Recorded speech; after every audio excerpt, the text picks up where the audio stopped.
नमस्कार। मैंने आप सब से काफी बार बोला है कि हिंदुस्तान में लोकतंत्र पर आक्रमण हो रहा है और इसका हमको हर रोज नए नए उदाहरण मिल रहे हैं। सवाल मैंने एक ही पूछा था, फाउंडेशन पे जाता हूं, अदानी जी की शेल कंपनीज हैं, उसमें 20,000 करोड़ रुपया किसी ने इन्वेस्ट किया। अदानी जी का पैसा नहीं है, अदानी जी का इंफ्रास्ट्रक्चर बिजनेस है, पैसा किसी और का है। सवाल यह है, ये जो 20,000 करोड़ रुपए हैं ये किसके हैं? ये सवाल मैंने पूछा। मैंने पार्लियामेंट हाउस में प्रूफ देके, जो मीडिया रिपोर्ट से मैंने निकाला, अदानी जी और नरेंद्र मोदी जी के रिश्ते के बारे में डिटेल में बोला। रिश्ता नया नहीं है, रिश्ता पुराना है। जब नरेंद्र मोदी जी गुजरात के सीएम बने थे तब से रिश्ता है और उसके बहुत सारे पब्लिक प्रूफ्स हैं। हवाई जहाज में मैंने फोटो दिखाई, नरेंद्र मोदी जी बड़े कंफर्ट में बैठे हुए थे अपने दोस्त, अपने मित्र के साथ। पार्लियामेंट में मैंने दिखाई। ये सवाल मैंने पूछा। फिर मेरी स्पीच को एक्सपंज किया गया। मैंने स्पीकर को डिटेल चिट्ठी लिखी, पॉइंट बाय पॉइंट, कि मैंने कहा कि एयरपोर्ट्स अदानी जी को रूल बदल के दिए गए हैं, ये लीजिए रूल की कॉपी जिसको बदला गया है। चिट्ठी लिखी, कोई फर्क नहीं पड़ा। फिर मेरे बारे में मंत्रियों ने पार्लियामेंट में झूठ बोला कि मैंने विदेशी ताकतों से मदद मांगी। मैंने ऐसी कोई बात नहीं की है। मैंने कहा स्पीकर से, मैंने जाके कहा, स्पीकर सर, पार्लियामेंट का नियम है कि अगर किसी मेंबर पर कोई एक्यूजेशन लगाता है तो उस मेंबर को जवाब देने का हक होता है। मैंने एक चिट्ठी लिखी, उस चिट्ठी का जवाब नहीं आया। दूसरी चिट्ठी लिखी, उस चिट्ठी का जवाब नहीं आया। फिर मैं स्पीकर के चेंबर में गया। मैंने स्पीकर सर से कहा, स्पीकर सर, ये कानून है, ये रूल है, इन्होंने झूठा आरोप लगाया है, मुझे आप बोलने क्यों नहीं दे रहे हैं? स्पीकर सर मुस्कुराते हैं, कहते मैं नहीं कर सकता। और फिर उसके बाद आपने सबने देखा क्या हुआ। सवाल पूछना मैं बंद नहीं करूंगा। नरेंद्र मोदी जी का अदानी के साथ क्या रिश्ता है और 20,000 करोड़ रुपए किसके हैं, मैं पूछता जाऊंगा। मुझे कोई डर नहीं लगता इन लोगों से। और अगर ये सोचें कि मुझे डिस्क्वालीफाई करके, धमका के, जेल में डाल के मुझे बंद कर सकते, नहीं, मेरी वो हिस्ट्री नहीं है। मैं हिंदुस्तान के लोकतंत्र के लिए लड़ रहा हूं और मैं हिंदुस्तान के लोकतंत्र के लिए लड़ता रहूंगा। किसी चीज से नहीं डरता हूं, यह सच्चाई है। The question begins few weeks back in parliament where I asked the prime minister a very specific set of questions. Question number 1, 20,000 crore rupees or $3 billion are in shell companies owned by Mr. Adani. Mr. Adani could not have generated this money. He's an infrastructure business. Where did this money come from? Whose money is it? That was the first question. Whose shell companies are there? These companies are working in the defense field. Why does nobody know whose money this is? There is a Chinese national involved in this. Why is nobody asking the question, who is this Chinese national? That was the first question. Second question was, set of questions with proof were, what is the Prime Minister's relationship with Mr. Adani? I showed a picture of the Prime Minister and Mr. Adani's plane relaxing. I gave documentation about the defense industry, about the airports, about statements made in Sri Lanka, about statements made in Bangladesh, pictures of Mr. Narendra Modi sitting with the State Bank chairman in Australia, and I put this proof on the table. Immediately after that, the BJP started its work. My speech was expunged. I wrote a letter to the speaker with a detailed explanation on the defense industry, on the airports, with press clippings, supporting documents, legal documents, and said, this is the supporting foundation of my speech. I have not made this speech, I have not invented this. This is detailed research, here it is. Nothing happened. Nothing was revoked. My speech today is not part of the record of Parliament. The same, by the way, was done with Mr. Kharge. After that, BJP ministers lied about me in Parliament. They made the statement to distract from the Adani issue. The whole game, disqualification, and all these statements are to distract from the central question, whose money is it? 20,000 crores, whose is it? Kiska hai ye? That's the main question. The whole thing is to distract. So they said that I've asked foreign forces to help India. Most ridiculous statement. I have never made such a statement. You can look at all the conversations I had in the United Kingdom. Not one such statement was made. In fact, I said this is India's problem. India has to resolve this problem, right? A minister lies on the floor of the House. I wrote to the speaker and I said, Speaker, sir, it is my right as a member of parliament, when somebody makes an accusation, to state my position. Please let me state my position. The first letter is not answered. I then write a second letter with more details, saying the names and what was said. Still no answer. I then go to the speaker's chamber And I say, Speaker, sir, what is going on? We live in a democracy. You are the defender of that democracy. Why are you not letting me make my statement? The Speaker smiles and says, I cannot do that. Come and have a cup of tea with me. So this is the whole drama that is being orchestrated to defend the Prime Minister from the simple question. Whose 20,000 crore rupees, whose $3 billion went to Mr. Adani shell companies? I am here defending the democratic voice of the Indian people. I will continue to do that. I am not scared of these threats, of these disqualifications, of these allegations, of these prison sentences. I don't care. I'm not scared of them. Okay? These people don't understand me yet. I am not scared of them. They are used to everybody being scared of them. I am not scared of them. Right? And I will continue to ask the question, what is the Prime Minister's relationship with Mr. Adani? It is an old relationship. It is a relationship that began when he was Chief Minister of Gujarat. Mr. Adani constructed the idea of Resurgent Gujarat, organized all that. This is a partnership. It's a close partnership. I'm going to keep asking that question. Rahul ji, मैं मोहित दुबे हूं। मेरा सवाल यह है कि आप शहीदों के परिवार से आते हैं। आपकी दादी भी डिस्क्वालीफाई हुई, जनता के बीच गई, आप सत्ता में वापस आए। आज के दौर में राहुल गांधी भी डिस्क्वालीफाई हो गए हैं क्योंकि तमाम आपने इश्यूज को उठाया, चीन के इश्यूज को उठाया। क्या राहुल गांधी भी जनता के बीच में जाएंगे और वही वापसी फिर से करेंगे? राहुल गांधी भारत जोड़ो यात्रा में 4.5 महीने जनता के बीच में रहेंगे और वो मेरा काम है, वो मैं करता जाऊंगा। आज के हिंदुस्तान में पहले राजनीतिक पार्टियों को सपोर्ट मिलती थी, मीडिया से मिलती थी, बाकी इंस्टीट्यूशन से मिलती थी, वो नहीं मिलती है। तो ऑपोजिशन की पार्टीज को एक ही रास्ता है, जनता के बीच में जाने का। हाँ जी अनवर सर, भारतीय जनता पार्टी ने आप पर ओबीसी समुदाय के अपमान का आरोप लगाया है। इस पर आप क्या जवाब देना चाहेंगे भारतीय जनता पार्टी को? मैं पिछले भारत जोड़ो यात्रा में, आप मेरी कोई भी स्पीच देख लीजिए, मैं वहां कह रहा हूं सब समाज एक हैं, सबको एक साथ चलना चाहिए, भाईचारा होना चाहिए, नफरत नहीं होनी चाहिए, हिंसा नहीं होनी चाहिए। तो मेरी पोजीशन बिल्कुल क्लियर है। ये ओबीसी का मामला नहीं है, ये नरेंद्र मोदी जी और अदानी जी के रिश्ते का मामला है। 20,000 करोड़ रुपए जो अदानी जी को पता नहीं कहां से मिले, उसके बारे में मैं सवाल पूछ रहा हूं और उसका जवाब चाहिए। बीजेपी ध्यान को भड़काने की कोशिश करती है, कभी ओबीसी की बात करेगी, कभी विदेश की बात करेगी, कभी कुछ और बात करेगी, कभी डिस्क्वालिफिकेशन की बात करेगी, मगर सवाल यही है 20,000 करोड़ रुपए, $3 बिलियन किसका था? और वो अदानी का पैसा नहीं हो सकता। संजय मिश्र, आपने कहा आप डरते नहीं हैं, लेकिन स्टेट के टारगेट पे हैं और स्टेट आपके खिलाफ है, पूरी स्टेट, पूरी मशीनरी आपके खिलाफ है। ऐसे में आपके सामने चैलेंजेस बहुत बड़ा है, तो रास्ता क्या है, रणनीति क्या है? देखिए भैया, चाहे स्टेट हो, चाहे कुछ भी हो, मैं सच्चाई को देखता हूं। मुझे और किसी चीज में इंटरेस्ट नहीं है, मैं सच्चाई बोलता हूं। राजनीति में ये फैशनेबल बात नहीं है, मगर ये बात मेरे खून में है। मैं और कोई रास्ता निकाल ही नहीं सकता हूं। तो मेरा काम ये है, ये मेरी तपस्या है, जीवन की तपस्या है, उसको मैं करता जाऊंगा। चाहे मुझे डिस्क्वालीफाई करें, मारे पीटे, जेल में डाले, मुझे कोई फर्क नहीं पड़ता। मुझे अपनी तपस्या करनी है। इस देश ने मुझे सब कुछ दिया है, प्यार दिया है, इज्जत दी है, इसलिए मैं ये करता हूं। राहुल सर, बीजेपी के जो लीडर्स आप पे अटैक कर रहे हैं उस पर आप क्या कहेंगे? और इसके अलावा वायनाड, वहां पर जब से खबर गई है, वहां पे लोग बहुत डिसबिलीफ में हैं, प्रोटेस्ट भी इरप्ट हो रहा है। आप अपनी कॉन्स्टिट्यूएंसी के लोगों को क्या कहना चाहेंगे? नहीं, मैंने सोचा है कि मैं अपनी, देखिए मैंने कॉन्स्टिट्यूएंसी में भी बोला कि वायनाड के लोगों के साथ मेरा पारिवारिक रिश्ता है, फैमिली प्यार का रिश्ता है।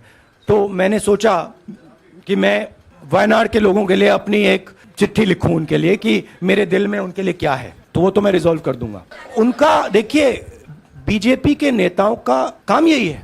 देखिए वो सब नरेंद्र मोदी जी से डरते हैं, कारण आप जानते हो। नरेंद्र मोदी जी ने कहा कि देखिए ध्यान हटाना है, वो सब जानते हैं अदानी जी और नरेंद्र मोदी जी का रिश्ता, सारे के सारे जानते हैं क्या रिश्ता है, सब जानते हैं, मगर डरते हैं।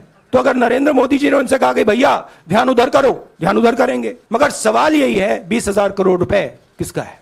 सर, पूरी कांग्रेस पार्टी ये कह रही है कि आप चाहे वो गुजरात की कोर्ट ने आपको सजा सुनाई या आपका निलंबन हुआ, ये सब कुछ केंद्र सरकार प्रधानमंत्री के इशारे पर हो रहा है। लेकिन बीजेपी कह रही है कि कानून ने अपना काम किया है। तो जो ये दलील है कि कानून ने आपको सजा दी है और उसी की वजह से आपका निलंबन भी हुआ है, इस पर आप क्या देखिए लीगल मैटर है, पर ये हुआ है? लीगल मैटर है। मैं हिंदुस्तान के लीगल सिस्टम को रिस्पेक्ट करता हूं। मैं लीगल मैटर पे इस प्रेस कॉन्फ्रेंस में बात नहीं करना चाहता हूं। हाँ संजीव, अगर आपके लीगल सवाल होंगे तो आप हमारी लीगल टीम से पूछ लीजिए। Sanjeev,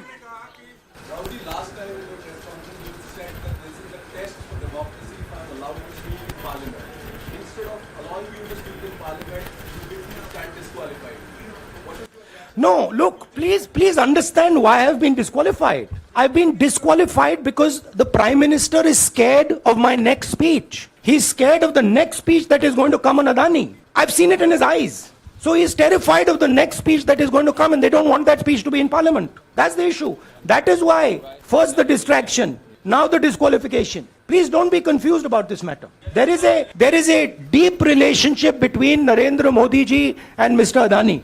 There is a question. 20,000 crore rupees have suddenly arrived in Mr. Adani's shell companies. Where has this money come from? Whose money is it? It is, some of these companies are defense companies. Why is the defense ministry not asking this question? Why is the defense ministry not asking the question? But please explain to us, whose money is this that is being spent on our drone development, that is being spent on our missile development, that is being spent on our ordnance production? Why is the defense ministry not asking this question? मंजरी सदस्यता आपकी रद्द हुई तो उसके बाद बहुत सारे ऐसे विपक्षी दल जो अभी तक कांग्रेस से दूरी बना के चलते थे वो भी आपके समर्थन में आए। तो आपको क्या लगता है अब वो समय आ गया है जब सारे विपक्ष को एकजुट हो जाना चाहिए? मैं उन सब विपक्षी दलों का धन्यवाद करता हूं कि उन्होंने इस बात में हमारी सपोर्ट की और हम सब मिलके काम करेंगे। रंजीता जिस बयान को लेकर आपको ये सजा सुनाई गई है, क्या आपको लगता है, आपको अफसोस है उस बयान को लेकर? क्या कहेंगे उस बयान पर? अब देखिए, अब ये लीगल डिस्कशन है, उस पे मैं टिप्पणी नहीं करना चाहता हूं क्योंकि ये कोर्ट में मामला है। मगर मैं जो भी सवाल उठाता हूं वो सोच समझ के उठाता हूं। हाँ जी नीरज। कुछ ही दिन पहले लक्षद्वीप के सांसद मोहम्मद फैजल की सदस्यता गई थी और बाद में हाईकोर्ट ने स्टे कर दिया था। अभी उनकी मेंबरशिप रीइंस्टेट नहीं हुई है। देखिए, सुन लीजिए। हाँ। राहुल जी सुन लीजिए, अभी उनकी सदस्यता रीइंस्टेट नहीं है, लेकिन चुनाव आयोग ने चुनाव की घोषणा करने के बाद उसे रोक दिया था। अगर ऊपरी अदालत से आपको स्टे मिलता है तो आपको उम्मीद है कि लोकसभा स्पीकर भी आपकी सदस्यता को बहाल कर देंगे? मुझे उम्मीद में कोई इंटरेस्ट ही नहीं है। चाहे मुझे सदस्यता मिले ना मिले, मैं अपना काम करूंगा। अगर ये मुझे परमानेंटली डिस्क्वालीफाई कर दें तो भी मैं अपना काम करूंगा। अगर मुझे रीइंस्टेट कर दें तो भी मैं अपना काम करूंगा। मुझे कोई फर्क नहीं पड़ता मैं पार्लियामेंट के अंदर हूं या बाहर हूं, कहां हूं। मैंने आपसे कहा मुझे अपनी तपस्या करनी है, मैं उसको करके दिखाऊंगा। आपके लिए नहीं, अपने लिए। रवि एक मिनट रमन। हाँ।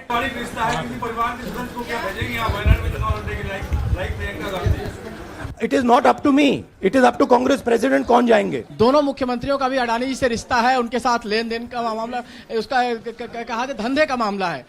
लेकिन क्या धंधे का मामला, क्या बात कर रहे हैं? ये धंधा रोकेंगे ये लोग? जिनके पास जो भी स्टेट का उनके साथ नाता है, जो भी बिजनेस चल रहा है, वो बिजनेस रोका जाएगा क्या? देखिए, सिंपल सी बात है, आप डिस्ट्रैक्ट करने की कोशिश मत कीजिए। 20,000 करोड़ रुपए अदानी जी की शेल कंपनीज में कहां से आए? आप इंक्वायरी कीजिए। अगर बात निकली कि हमारे चीफ मिनिस्टर का पैसा है तो इनको जेल में डाल दीजिए। अगर बात निकली तो किसी और का पैसा है तो उसको जेल में डालिए। सिद्धार्थ। मैडम आप लोकतंत्र को समझिए। ये जो पैनिक रिएक्शन इन्होंने किया है नरेंद्र मोदी जी ने, इससे सबसे ज्यादा फायदा मिलेगा विपक्ष को। ये इन्होंने हमें हथियार पकड़ा दिया है, ये आप बात समझिए।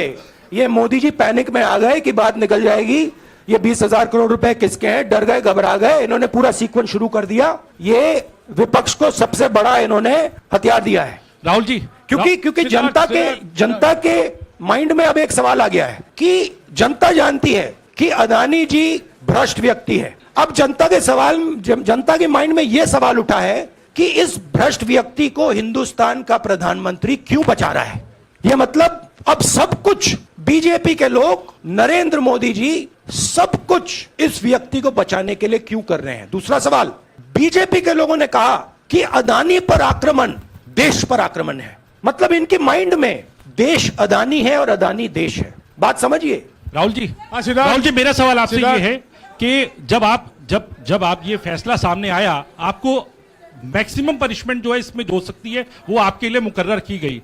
इस बीच कई लोगों ने ये भी कहा, आपके पार्टी के भी एक सांसद ने कहा कि कम से कम जज को ये देखना चाहिए था कि सामने जो शख्स है वो एक गांधी परिवार से आता है। इस पर आप क्या कहेंगे? और आपको लगता है मैक्सिमम पनिशमेंट जो है आपके केस में, मैक्सिमम पनिशमेंट आपके लिए मुकर्रर की गई, क्या आपको इसके पीछे क्या कहना है आपका? वही मैंने कहा, अगर डिस्ट्रैक्शन करना है, मैक्सिमम पनिशमेंट की तो जरूरत है। मिनिमम पनिशमेंट से बात थोड़ी बनेगी। मैं तो सोच रहा था भैया 5 साल होते, 7 साल होते, 10 साल होते, वो भी मिल जाता।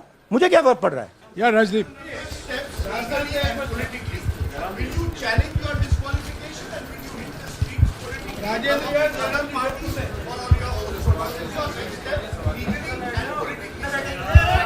I have only one step, and that step is to fight for the truth in this country and to defend the democratic nature of this country that is under brute. Please let me finish, Rajdeep, unless you want to answer it for me. You do that also sometimes. My job, as I see it, is to defend the democratic nature of this country. And I will do whatever I have to do, to defend the democratic nature of this country. What does that mean? That means defending the institutions of this country. That means defending the voice of the poor people of this country. That means telling the people of this country the truth about people like Mr. Adani, who are basically exploiting the relationship they have with the Prime Minister. या Pallavi please 1 second, let's go. Look, Can I, see, these are legal matters. It makes me no difference. I told them, it makes me no difference if I'm disqualified, not qualified, whatever. It makes me no difference. Disqualify me for life. Put me inside jail. I will keep going. I will not stop. Mr. Gandhi, Yeah, Mr. Pallavi. Gandhi, two things here. One, are you worried or apprehensive about the political relevance of, say, the opposition and the Congress Do I look party worried to you? One. Second, Do I look worried to you? I'm excited. I'm happy that these people have given me the best gift they could give me. And second, Mr. Gandhi, is that BJP's reaction since yesterday is that if you hadn't torn the ordinance then perhaps you wouldn't be facing the law today. Your response to that? My response to that is that when somebody is guilty of something, they want to distract everybody's attention, right? If you catch a thief, the first thing he says is, I didn't do it. The second thing he says, look there, look there, look there, look there, right? That's what the BJP is doing. We have caught 20,000 crore rupees entering Mr. Adani's companies. Nobody knows whose money that is. That money cannot be Mr. Adani's money. He does not generate this type of money. So that money has come from someone. All this, OBC, disqualification, anti-national, all this is to distract from the panic that the Prime Minister is feeling, that his relationship with Mr. Adani is going to be exposed. Let me tell you, that relationship is going to be exposed. Nobody is going to stop that. It is going to happen because the opposition is going to press this thing until we find the answer. हाँ रवि राहुल जी जो judgement आया उसको लेकर BJP ने उसको किया है कि आपने ओबीसी का अपमान किया, पूरे देश में प्रेस कॉन्फ्रेंस करने की तैयारी कर रहे हैं कि आपने ओबीसी का अपमान किया था। भैया देखिए, पहला आपका अटेम्प्ट वहां से आया, दूसरा आपका अटेम्प्ट यहां से आया, तीसरा आपका अटेम्प्ट यहां से आया। आप इतनी डायरेक्टली बीजेपी के लिए क्यों काम कर रहे हो? थोड़ी डिस्कशन से करो यार, थोड़ा घूम घाम के पूछो। क्या आपको ऑर्डर दिया है क्या? देखो मुस्कुरा रहे हैं। घूम घाम, मैं आपको उदाहरण देता हूं, आप थोड़ा घूम घाम के निकाल नुकुल के बोलो। देखो ऐसे बोलो पहले, राहुल जी, हाँ, तो please if you want to work for the BJP, then bring a BJP flag symbol here and put it on your chest. Then I'll answer you the same way I answer them. Don't pretend to be a pressman. Vikrant Rahul ji, BJP के लोग बार बार ये बात कहते हैं कि आपने जब विदेश में जाके भाषण दिया तो उन्होंने कहा माफी मांग लेते। अभी कहा कि कोर्ट में आपसे कहा गया माफी मांग लेते। तो जब ये लोग कहते हैं राहुल गांधी माफी मांग लेते, तो राहुल गांधी क्या सोचते हैं? राहुल गांधी सोचता है मेरा नाम सावरकर नहीं है, मेरा नाम गांधी है। गांधी किसी से माफी नहीं मांगता। और मैंने कहा पार्लियामेंट हाउस में, कहा कि भैया मुझे बोलने दीजिए ना, एक बार तो बोलने दीजिए। 2 बार चिट्ठी लिखी, तीसरी बार मैं पर्सनली स्पीकर से जाके कहता हूं, स्पीकर सर प्लीज, आप डेमोक्रेसी के लोकतंत्र के आप प्रोटेक्टर हैं, मुझे बोलने दीजिए। मुस्कुरा के कहते हैं भैया मैं तो नहीं कर सकता। आप नहीं कर सकते तो कौन कर सकता है? शायद मुझे जाके मोदी जी से पूछना पड़े, वो तो करने नहीं देंगे। तो मेरा जो पॉइंट है, इस देश में लोकतंत्र खत्म हो गया है। इस देश के लोग जो इनके दिल में है, हमारे दिल में है, बोल नहीं सकते हैं। इस देश के इंस्टीट्यूशंस पर आक्रमण हो रहा है। और उस आक्रमण का मैकेनिज्म क्या है? उस आक्रमण का मैकेनिज्म नरेंद्र मोदी जी और अदानी जी का रिश्ता है, वो फाउंडेशन है। मैं नरेंद्र मोदी जी पर सवाल नहीं पूछ रहा हूं, मैं अदानी जी पे सवाल पूछ रहा हूं। बीजेपी अदानी जी को क्यों प्रोटेक्ट कर रही है? आप नरेंद्र मोदी जी को प्रोटेक्ट कीजिए, मैं अदानी जी पे पूछ रहा हूं, आप अदानी जी को क्यों प्रोटेक्ट कर रहे हो? आप इसलिए अदानी जी को प्रोटेक्ट कर रहे हो क्योंकि आप ही अदानी हो। Thank you.